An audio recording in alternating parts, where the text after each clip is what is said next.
Hey friends, we're going to be creating this little reflection pond. And next week we're gonna cut out some ice skaters and put some ice skaters on it. So that'll be fun. But I want to tell you what you'll need and what my expectations are for this first part of the project. Materials wise, you'll need a piece of computer paper, also known as copy paper or printer paper, just thin white paper. You'll need one piece of that. You'll need washable markers in several different colors. And just so you know, Sharpies are not washable markers. Crayola markers are washable markers. Most other markers are washable markers, just not permanent markers. Anyway, I'd also like you to have crayons. And I would like you to have either a spray bottle filled with water or a paintbrush that you can use to dab water on your paper.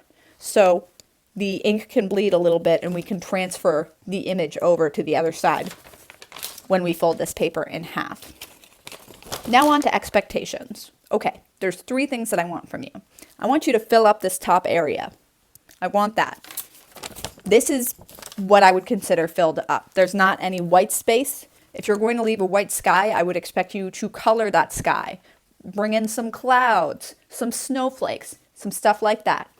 Second, expectations. I want you to put water up here and use that water to transfer the image onto the other side. I do not want you to copy the image on the other side instead of trying this little trick. Third, I would like you to touch up your image a little bit after you're all finished transferring some of the ink to the other side. You can see I did some touch-ups here and added some crayon just to make it look a little bit neater, because after you transfer it, it's going to be a little bit wishy-washy sloppy. Those are all I need from you though. And let's get started. Hey young artists, we're going to take this one nice and slow. I'll only speed it up when we need to. What you need for this project is a piece of computer paper, and you're going to fold that piece of computer paper like a hot dog. So you get 2 long strips of paper. You'll also need a pencil just for a second, and I would like you to also have some washable markers. Now, Crayola markers are washable markers. Most markers that you'll have are going to be washable markers. Sharpies are not washable markers, so I would not use Sharpies.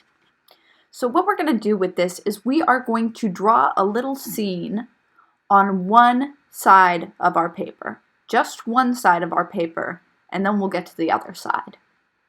So I'm going to draw a little snowy landscape scene, and a landscape is really just a picture of the outdoors and all the grasses and trees and things like that. So I'm drawing a snowman, and then I think I'll add some trees in a little bit later. Most of you know how to draw a snowman. What I tend to do is I draw almost a whole circle, and then I stop, draw almost a whole circle, then stop, and then draw a whole circle up top. And with each circle, they get a little bit smaller.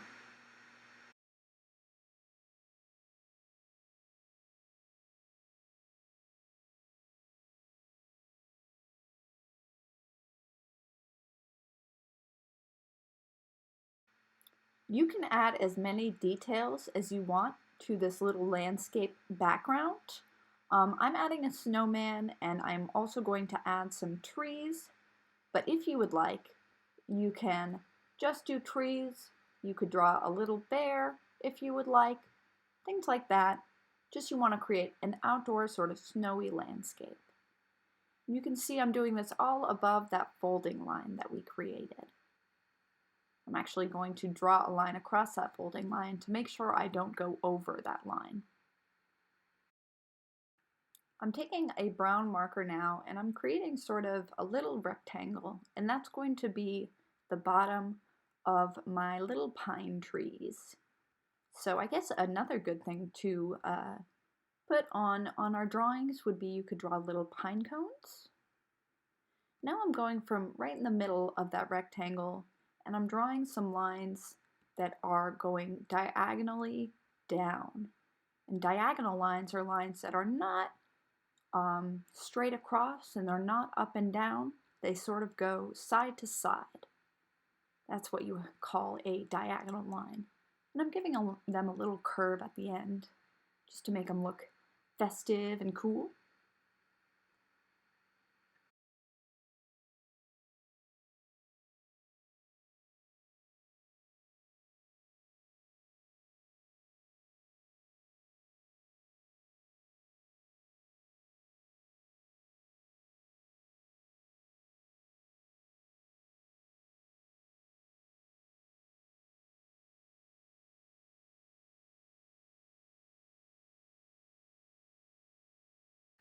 So now I feel pretty happy with what I have in the background.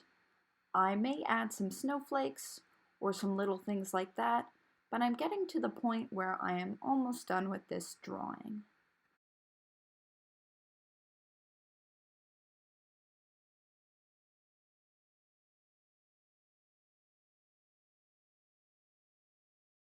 My next move is to take a spray bottle and I'm spraying the top of my artwork.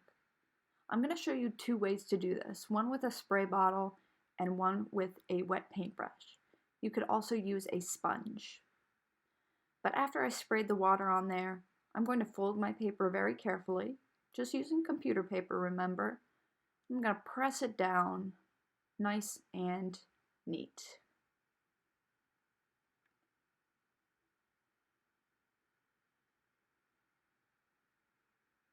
So then you can see that the reflection is sort of showing through there. So we're going to give some time to let that dry and get back to it. And in the meantime, I'm going to show you another way to do this. Okay, friends, here's me doing the same project over again. I did this one on computer paper too. I also tried this on some thicker paper, which I'm not adding to the video because it just didn't look as good with the thicker paper, which sometimes is funny because usually thicker paper is better for this sort of thing, but it just didn't come out as good. So maybe when we're finished with this project, we'll mount it on another piece of paper because computer paper doesn't take to water too well. But, you know, if you don't mind that, if you don't mind a wrinkly paper, then you're all good. Doing my trees in a slightly different way this time, where I have sort of the trunk of the tree going all the way through, but I'm doing the same thing with my diagonal lines, as you'll remember from before. In both of these drawings, I'm wishing that I put more of a background there, like if I could have added some mountains or things like that, but I'm glad here that I did put some little snowflakes. You'll see in this next clip what I end up doing is taking a paintbrush with no paint on it and just painting water on the bottom side. I included this clip because I wanted to show you that this is a process. So I tried this and it did not work at all, and you will see that. But the next thing I tried really did work, so, you know, all's well that ends well. That didn't come out at all, though. So what I do instead is I really just dab water wherever I have a marker on there. And I tried this later with a sponge. I did this project about a million different ways, seeing what would work. Dabbing it really lightly and just getting water in all the places you need seemed to be the best sort of thing for the reflection. But after I did it, I was wondering if maybe having that water on the bottom helped. I don't think it really did because I did this so many times and it didn't seem to make a difference. So I would suggest just dabbing the water on there, on that top with your paintbrush if you don't have a spray bottle, because the spray bottle definitely does work.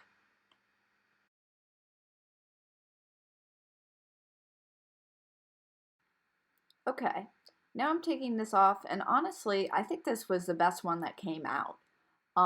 So you can use one or the other. Definitely set this aside and give it some time to dry. At this point, it'll be very delicate.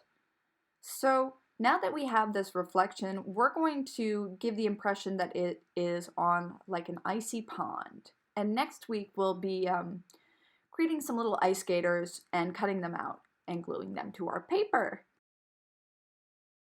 So before we actually get the ice skaters on our paper though, I did one more thing before we were all done here.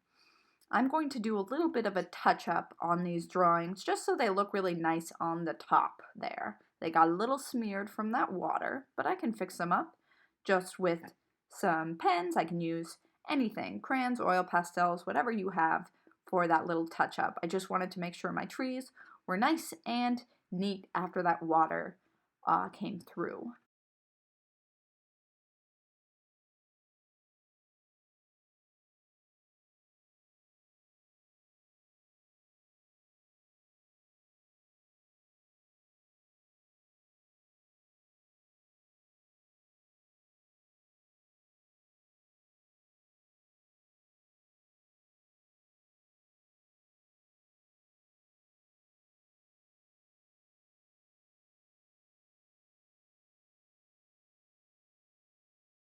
Another thing that I wanted to note was that we were using sort of a form of a zigzag line here when I'm touching up my trees.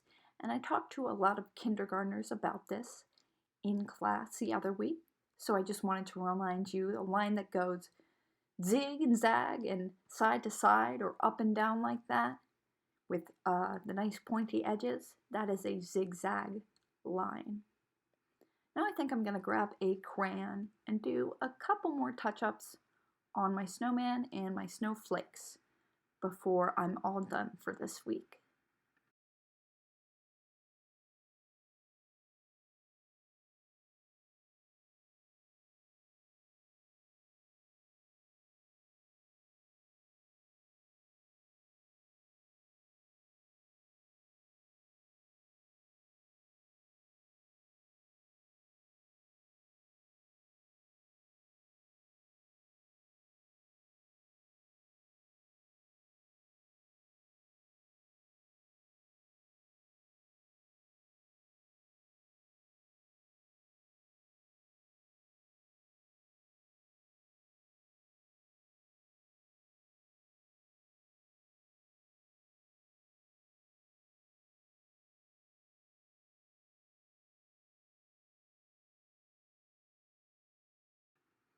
We're reaching the end here, so I'm going to say thank you for watching.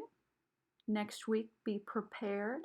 We're going to make some ice skaters, and never fear, I have an easy way for us to draw people, and they'll look really good, so it's going to be great. Thanks for watching. Bye-bye.